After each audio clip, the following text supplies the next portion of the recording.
Hi comrades, இன்றைக்கி ஒரு mini vlog பார்க்கலாமா? இன்றைக்கி சண்டே, ஆனால் எங்கள் அம்மாவுக்கு ஒர்க்கிங் டே. எனக்கு நேற்று நைட்லேருந்தே மன உளைச்சல் ஆயிடுச்சு. ஐயோ, ஞாயிற்றுக்கிழமை அதுவும் வேலைக்கு போகிறாங்களே அப்படின்ட்டு.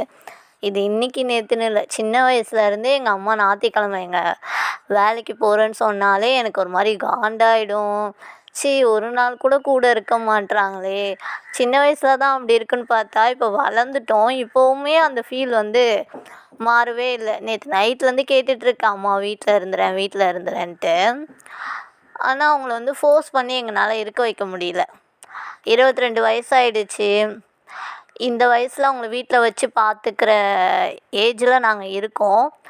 ஆனால் எங்களால் தைரியமாக சொல்ல முடியல, அம்மா நீ வீட்டில் இரு, நாங்கள் உன்னை பார்த்துக்குறோம் அப்படி சொல்லிவிட்டு.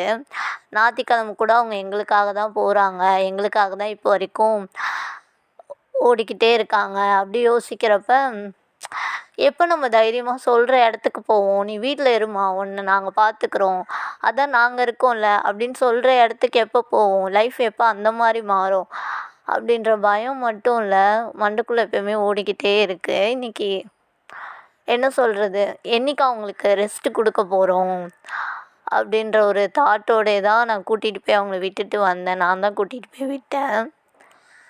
ஏன்னு தெரில, இந்த ஆடியோ ரெக்கார்ட் பண்ணுறப்ப எனக்கே தெரியாமல் கண் கலங்குது. ஒரு நாள் எல்லாம் மாறும், ஒரு நாள் அவங்கள வீட்டில் வச்சு பார்த்துக்கிற நாளும் வரும் அப்படின்னு நம்புகிறேன். அந்த நம்பிக்கையோடு இந்த மினி விலாக முடிக்கிறேன். பாய் காம்ரேட்ஸ். உங்கள் அம்மா ஞாயிற்றுக்கிழமை வேலைக்கு போனால் உங்களுக்கும் இந்த மாதிரி தான் இருக்குமான்னு சொல்லிட்டு கமெண்ட்டில் சொல்லிட்டு போங்க. இன்னொரு வீடியோவில் பார்க்கலாம். பாய்.